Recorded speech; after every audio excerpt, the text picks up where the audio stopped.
আসসালামু আলাইকুম। আজকে ভাপে দিয়ে পুলি পিঠার রেসিপি দেখাবো। তো প্রথমে একটা পাতিলের মধ্যে শুকনো আতপ চালের গুঁড়ি নিয়ে নিয়েছি। গুঁড়িটাকে অনবরত নাড়তে হবে যাতে নিচে না লেগে যায়। অন্যদিকে একটি পাতিলে পানি গরম করতে দিয়েছি। পানিটাকে একদম ফুটন্ত গরম করতে হবে যাতে বলক আসে। পানিতে যখন বলক চলে আসবে তখন গরম চালের গুঁড়িতে পানিটাতে ঢেলে দিব। মাঝখানে আমি লবণ অ্যাড করে দিয়েছি পরিমাণ মতো। তো পানিটা এমনভাবে দিতে হবে যাতে পানি বেশি না হয়ে যায়, তাই অল্প অল্প করে দিয়ে নাড়তে হবে। প্রথমে অল্প অল্প করে দিয়ে আমি একটা কাঠের নাড়নি দিয়ে নেড়ে নিয়েছি, কারণ এটা এখন প্রচণ্ড গরম, তাই হাত নাড়লে হাত পুড়ে যাওয়ার সম্ভাবনা আছে। তাই আস্তে আস্তে আমি নেড়ে নেড়ে একটা নরম সফট ডো একটা তৈরি করে নেব, যাতে বেশি নরমও না হয় আবার কঠিনও না হয়। দেখেন আপনারা এরকম হয়েছে। এই মুহূর্তে নারকেলের পুলি বানানোর জন্য নারকেলটাকে বের করে নিয়েছি, আমি ফ্রিজ থেকে বের করেছি তাই এরকম দেখাচ্ছে। তো নারকেলটা গরম কড়াইতে দিয়েছি আর পরিমাণ মতো 1 চামচ চিনি দিয়েছি, যেহেতু আমি চিনি বেশি পছন্দ করি না। তো এটাকে অনবরত নাড়তে থাকবো যাতে নিচে না লেগে যায়। একটা ব্রাউনি।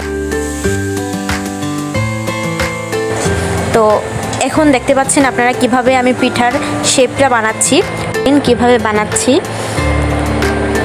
এটাকে একটা পাতিলের মতো করে তুলবো যাতে ভিতরে নারিকেলের পুলিটা দিতে পারি।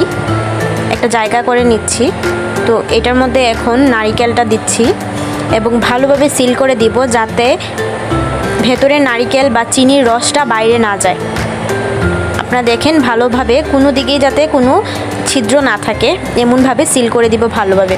তো এখানে আমি 3 ধরনের পিঠা বানিয়েছি, নারিকেলের শীতলের ভর্তা দিয়ে পিঠা আর মেরা পিঠা যেটাকে বলে। তো একটা ডো দিয়ে আমি 3 ধরনের পিঠা বানিয়েছি। তো এটাকে একটু ডিজাইন করে নিচ্ছি যাতে নারিকেলের পিঠা আর শীতলের পিঠা আলাদা করা যায় বা চিনতে অসুবিধা না হয় আর কি। তো নারিকেলেরটাকে আমি একটু ডিজাইন করে নিব এভাবে, আপনারা দেখতে পাচ্ছেন এইভাবে ডিজাইন করে নিয়েছি।